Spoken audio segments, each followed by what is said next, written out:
زمستون جمع کردگیم برای الان.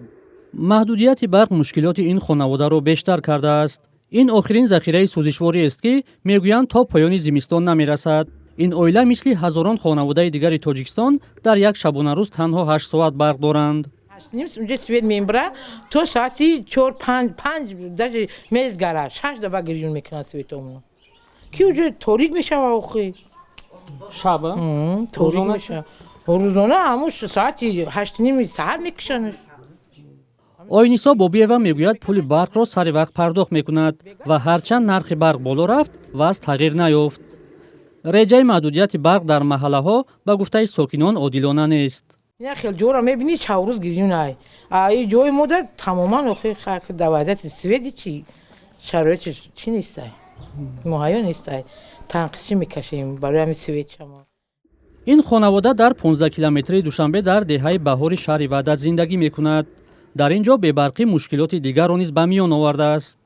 نزدیکی در چیز داریم با آنتن هست آنتن مگافون نه که روزانه همین تا اونه که همین سوید نیاید یگان کار وابشه کار نمیکند یگان که زنگ زدن در کار یگان چیکدن در کار ابسولوت نکار نمیکند. محدودیت برق ساکنان دیگر منطقه‌های تاجیکستان را هم نگران نموده است. تامین اهالی با برق یکی از مشکل‌های اساسی حکومت تاجیکستان گفته می‌شود که با وجود بنیاد نیروگاه‌های زیاد تا حال حل خود را نیافته است. مقامات در صحبت‌های رسمی خود با استفاده دادن نیروگاه راغون را راه حل مشکل بی‌برقی ارزیابی می‌کنند. تا حال دو چرخه این نیروگاه به کار درآمده است ولی معلوم نیست چرا برقی آن مشکل را حل نکرد.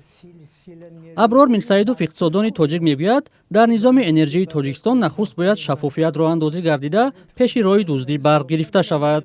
امروز همون مسئولان و کارخانه‌های انرژتیکی که شبکه‌های انرژتیکی در منطقه هستند آنها هوسمند میشوند و نظام هوسمند کنی معین کرده که آن کسی که بیشتر صرفه میکنند نیروی بخت ریتینگ از راه معین کرده میشه.